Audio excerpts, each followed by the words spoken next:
Hello and welcome to the MovieKing Podcast. My name is David Jurmann and I'll be your host. On today's episode, I'm actually going to be doing something a little bit different. I'm not going to review a movie.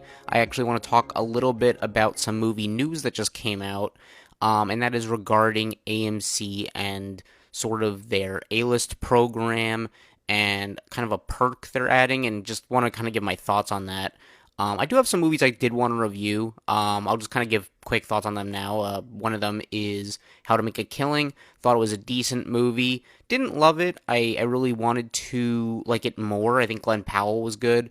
I just thought as a whole, it was not quite as good as it could have been. It felt like everything about it just wasn't quite there. Like, if it had better characters, better pacing, better writing, like, it felt like it could have been a great movie, but everything was just fine. So overall, I would say it was a decent film.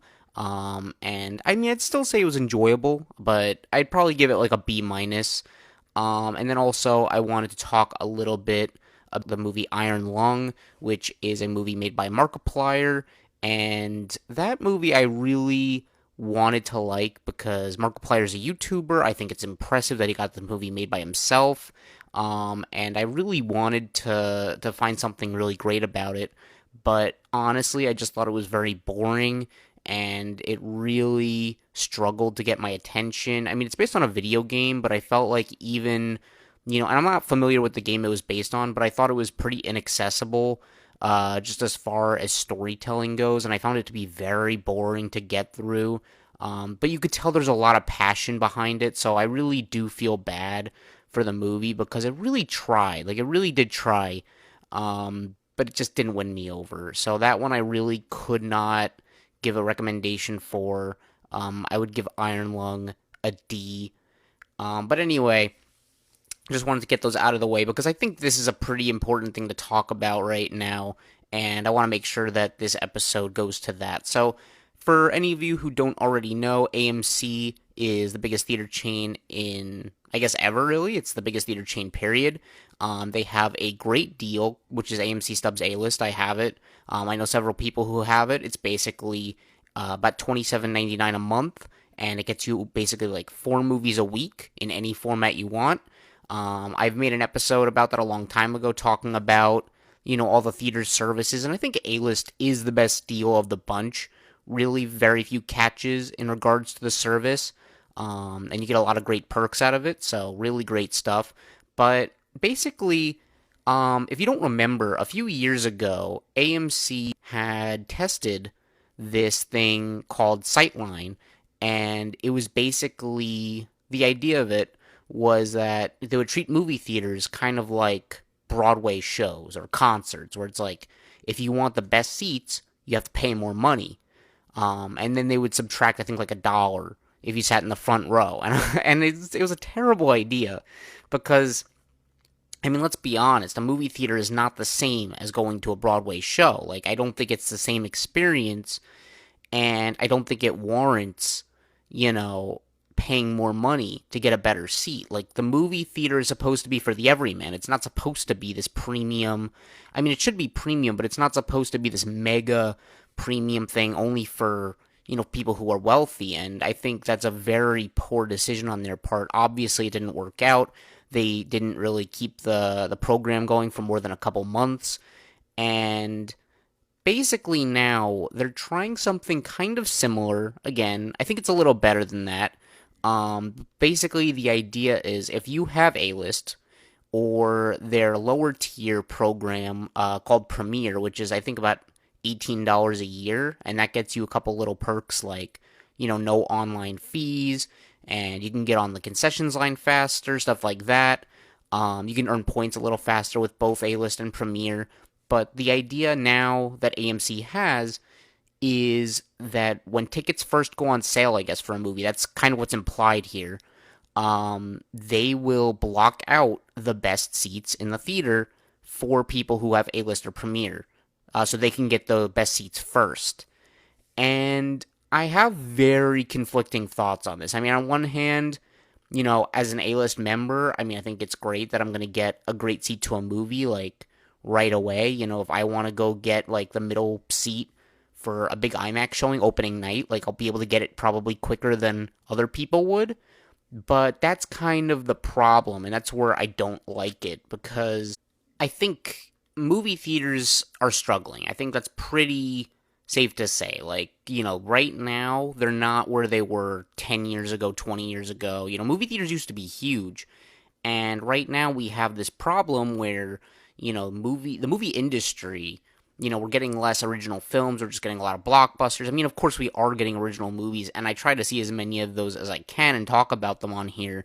But we're not getting a ton like we used to way back when.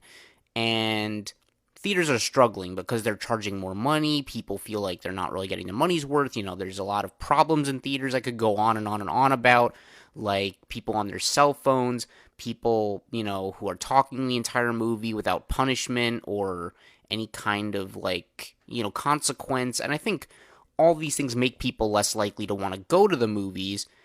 And while they're struggling, I think the worst thing you could do is make something that restricts people from getting, better seats, or, that's why I thought the Sightline thing was so bad, because, look, if you have A-list and stuff, you don't have to pay for extra money to get a good seat, but we're talking about the, average person who only goes to the movies maybe a few times a year, once every few months, not that often.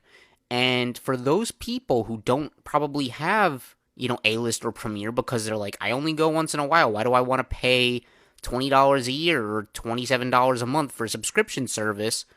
They're probably just going to want to buy a ticket to a movie, and those people probably only want to see big movies, like, say, Avengers Doomsday, or Dune, or, or Oppenheimer, or whatever it may be, and they're probably going to want to buy tickets early. Like, I mean, not everyone, but I'm saying, like, there are a decent amount of people who may just want to go see a movie opening night, and to those people who go to do that, like, and they're waiting till tickets go on sale so they can get their tickets, and then they see, like, the best seats are blocked out, it's very discouraging, because they're going to be like, why do I want to go to this movie theater if I can't go get a good seat? Because they're blocked out for people who have a subscription. And, and yes, it is encouraging people to go to the movies more often so they can get a subscription, but that shouldn't be, that just shouldn't be what's driving this decision, because if it were me in that position, and I didn't have A-list or Premiere, and I just went to go get a ticket for Avengers Doomsday opening night or something right away, and I see that the best seats are blocked out, and I'm like, oh, the Regal over there has better seats, I'll just go to the Regal. So you're really just losing business over something so silly.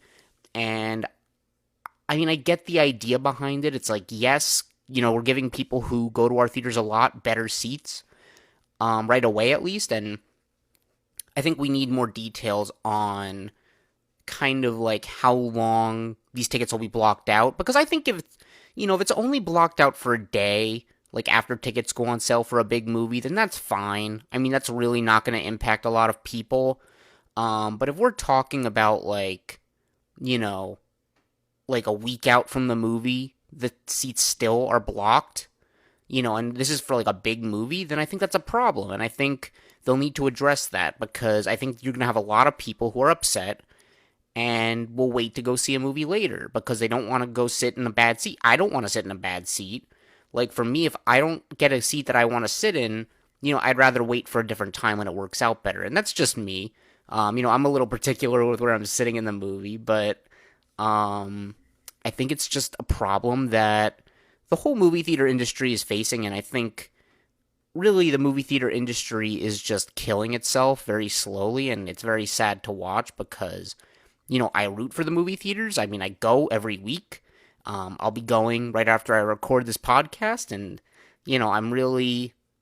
I really want the movie theaters to do well, but it's very hard to watch this, watch them make all these bad decisions that are kind of screwing over people who aren't giving them more money, and I think it's just a real problem. But as I said, I mean, I love AMC A-List, like, I use it all the time, and I do think it's a great deal. Like, if you go to the movies more than a couple times a month, then you should absolutely get it, because you save a lot of money, and you get the best formats. You don't have to worry about like IMAX or Dolby. You can go see that for free, not for free, but like included in the price of admission. No upcharges for that, and it's really nice. But I think just like we need to be the movie theaters in general need to be looking out more for those who aren't going as often, because those are the people you need to attract more of. And having deals like, 50% off Tuesday and Wednesday, that's a great deal. That makes people maybe more likely to go on a weekday. But you should have more incentive for those people to want to go otherwise. And I think blocking out seats, the best seats in the theater for who knows how long, to big movies that those people will probably want to go to, I think is very discouraging and just frankly a bad business decision. But we'll see how it goes. I'm open to seeing what the details are later, but I just felt like I wanted to talk about it. I mean, not that anyone from AMC is listening to this, but maybe just so the public is a little more aware if you happen to listen to this and you didn't already know. Now you know what they're planning on doing to the movies.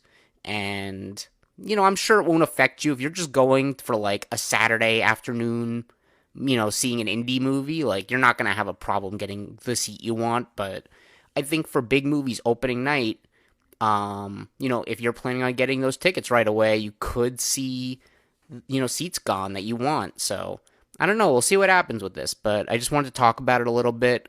And, it's a little bit of a shorter episode, but still just wanted to kind of put my thoughts out there. And yeah, so there you go. And that about does it for this episode. If you want to follow my reviews, you can find me on Letterboxd at MovieKing1224. You can also listen to this podcast on your favorite apps such as Spotify, YouTube, Apple Podcasts, and Amazon Music. If you have any comments or feedback, I would love to hear it and improve the show. And of course, if you've enjoyed this episode, please consider liking, subscribing, and hitting the notification bell to hear more like it. I appreciate you all so much for listening, and I'll talk to you next time. Thank you. Bye-bye.